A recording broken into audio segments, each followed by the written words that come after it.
आज हम भारत के प्राइवेट स्कूलों को अपनी कचहरी में लेकर आए हैं और आपको बताने वाले हैं कि प्राइवेट स्कूलों की फीस जहां साल में 10 से 15% बढ़ती है, तो वहीं कुछ स्कूलों ने तो शिक्षा को आज एक व्यापार बना दिया। लाखों रुपए आप खर्च करते हैं, लेकिन इसके बावजूद मिलता क्या बच्चों को? 10-15 हजार की नौकरी, या वो भी नहीं। देखिए, आज से 125 साल पहले डॉक्टर भीमराव अंबेडकर को स्कूल में जमीन पर इसलिए बैठाया गया था क्योंकि वो नीची जाति से थे। आज भी लाखों ऐसे बच्चे हैं जो स्कूल के बाहर खड़े हैं। हाँ, तब भेदभाव जो था वो जात के नाम पर था, आज वो जाति की जगह गरीबी आ गई। लेकिन स्कूल के दरवाजे जो उस वक्त बंद थे वो आज भी फीस की दीवारों से बंद हैं। शिक्षा जो संविधान में हर बच्चे का हक है, ऐसा लगता है कि मौजूदा दौर में वो अमीरों का स्टेटस सिंबल बन चुका है। समय तो बदला, लेकिन शिक्षा को लेकर अन्याय नहीं बदला, और इसलिए आज सवाल पूछ रहे हैं कि क्या शिक्षा सिर्फ अमीरों की जागीर? ये खबर आपके लिए जानना इसलिए जरूरी है क्योंकि भारत में 25 करोड़ बच्चे स्कूल में पढ़ते हैं, और अगर हम ये मान लें कि हर बच्चे के परिवार में 4 लोग, तो भी यह मुद्दा 100 करोड़ भारतीयों के नफ्स से सीधा जुड़ा। लेकिन प्राइवेट स्कूलों की फीस मिडिल क्लास की इस देश में कमर तोड़।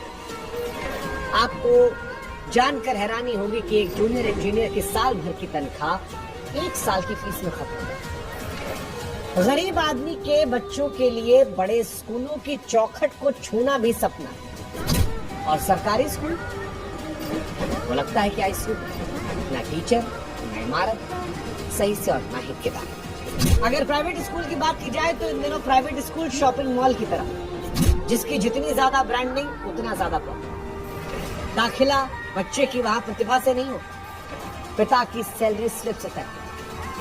मौजूदा दौर में स्कूल ज्ञान के मंदिर नहीं बल्कि प्रॉफिट की मशीनें बन गई। लेकिन सवाल जो कोई नहीं पूछता वो ये कि अगर आप 2-2.5 लाख रुपए की फीस लेते हो और उसके बाद पढ़ने के बच्चा 15-20 हजार की नौकरी कमा रहा है, तो फिर ये निवेश है या फिर अभिभावकों के साथ धोखा?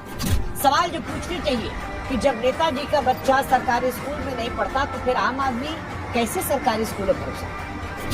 सवाल ये कि जब शिक्षा का 1.75 लाख करोड़ की इंडस्ट्री बन जाना हो जाए, तो क्या ये बच्चों के भविष्य को संभालना है या एक कारोबार का बना?